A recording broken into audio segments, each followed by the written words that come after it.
This is a story of an artist and her kindred spirits. About 3 months ago, I traveled to Bogota to meet with several Colombian artists. One of them was Beatriz Gonzalez. Beatriz's subject is Colombia's long history of civil war, corruption, and drug trafficking. Her work, in short, laments the unending violence in her beloved country. Now, that day, I went to Beatriz's studio where I saw a group of simple drawings. They were based upon disturbing newspaper photographs of 2 men carrying corpses from a massacre. Now, at first, admittedly, I didn't find those drawings of great interest, owing to their obvious and overtly political nature. But then, suddenly, something struck me. Their resemblance to some of the earliest art we know of, the Lascaux cave paintings in France. They were made almost 20,000 years ago. Beatriz then took me to the Central Cemetery in Bogota to see something she had created there. In fact, it was all quite unexpected. We went to a section empty of human remains where the buildings that house them still stand. These are 4 Roman-style columbario, or mausoleums. Now, these mausoleums once housed the remains of over 9,000 people, many of them indigent victims of Colombia's civil war. It took Beatriz 1 year to cover each empty niche with one of several images that she created in the simplest pictorial language, each articulated in a primitive, almost childlike way, just as in those cave paintings. I saw repetition everywhere.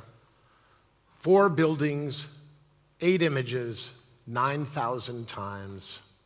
I was leveled. I felt such sadness. But ironically, I felt such joy and admiration for Beatriz. In one artist's voice who was speaking out against the unspeakable. We must stop this madness. So why is art relevant today? Why is it that artists still want to make pictures? Why is it that we still keep looking at them? Is there any evidence that art makes our society more civil, more humane, or our world a safer place within which to live? Now, I'm a partner in a well-established New York art gallery working with artists every day. I've had the good fortune over the course of my career to travel extensively throughout the world, viewing countless exhibitions of art in museums and galleries. And while I've been exceedingly fortunate to be working in such a dynamic and creative environment, frankly, it's never been easier to get caught up in the commercialization of art. But what I'm here to talk about today is my faith in art's purpose in the world today. Have you ever wondered why a picture draws you in? Standing there with Beatriz that day, I realized why I was so moved. There was so much to process.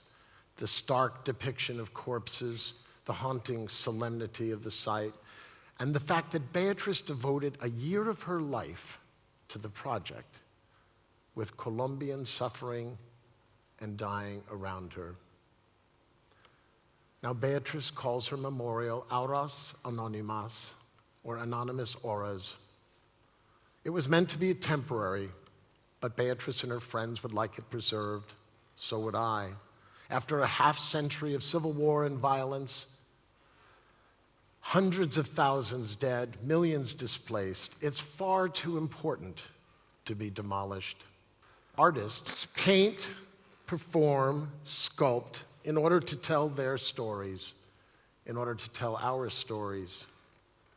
They remind us not to make the same mistakes, but we do again and again. So we need repetition.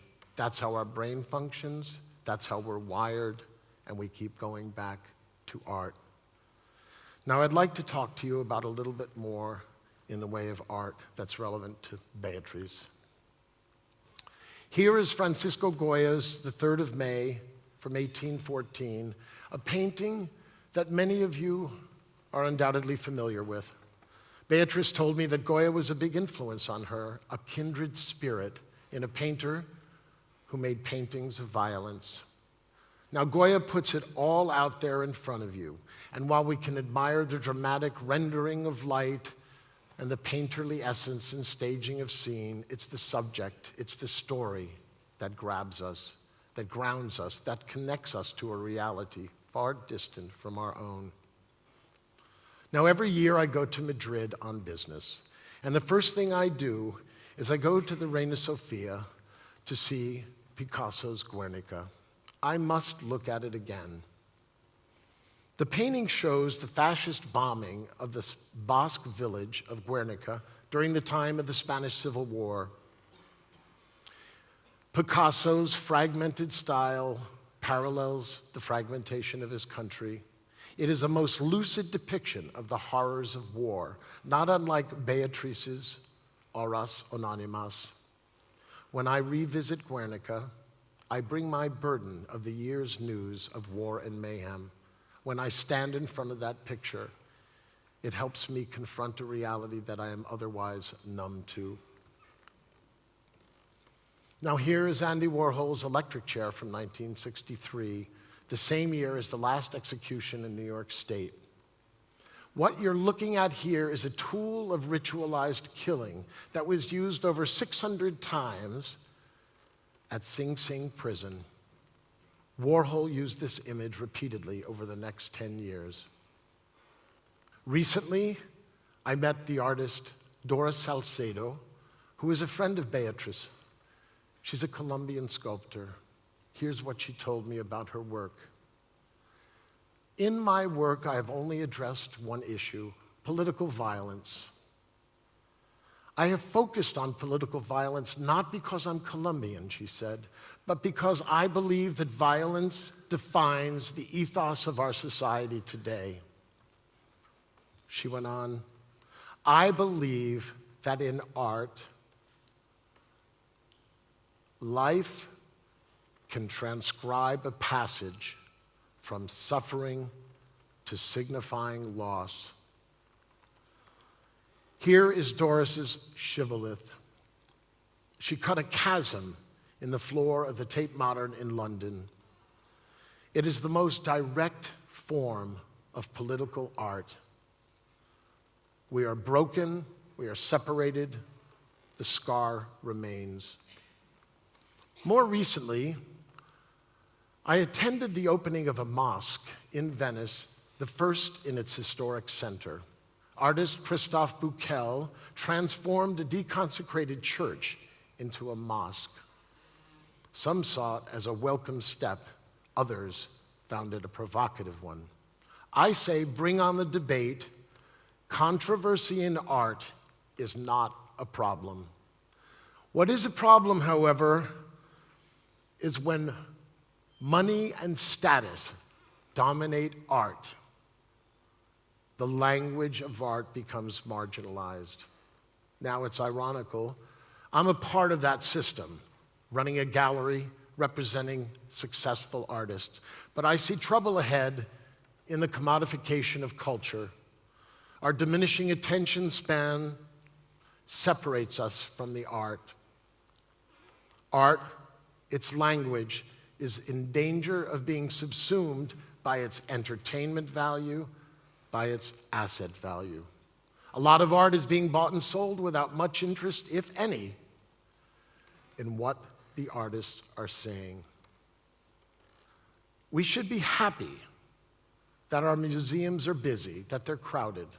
The Museum of Modern Art last year had 3 million visitors. The Tate in London, 5 million visitors. But we needn't be happy about the way our experience of art has been compromised. When you can't stand in front of a painting quietly, something is lost. Our sanctuary is gone. Art demands time, and attention. So we must slow down. Receiving is quiet. Art is quiet. It's internal. Some paintings offer us beauty and solace. Others, more challenging work, pushes us to confront reality, to let go of our preconceptions, to let ideas take new place. The idea behind the discovery of art is something that is very special. Art beckons us past our boundaries of race, class, gender, nationality. It beckons us past our limitations of intolerance and apathy. Now, like anyone, I make the same mistakes over and over. And the truth is that what I come to realize, finally, at the end of the day, artists and art is relevant today. It's entirely essential because artists help us look squarely into human failure. There is no averting our eyes when the work is compelling. In 1963, President Kennedy eulogized the late American poet Robert Frost, and I will read you that eulogy. He brought an instinct for reality to bear upon the pieties and platitudes of society. His sense of human tragedy fortified him against self-deception and easy consolation. The artist becomes the champion of the individual mind and sensibility against an intrusive state and an officious society. In pursuing his perceptions of reality, the artist must sail against the currents of his time. This is not a popular role. Not everyone in Bogota wants Beatrice's memorial to be preserved, but it really doesn't matter. She's delivered her message. Standing in front of it for me, my self-deception and easy consolation fell away. So to all of you, I say sail on against the current of our time. Let artists and their work navigate the waters ahead for you. Thank you very much.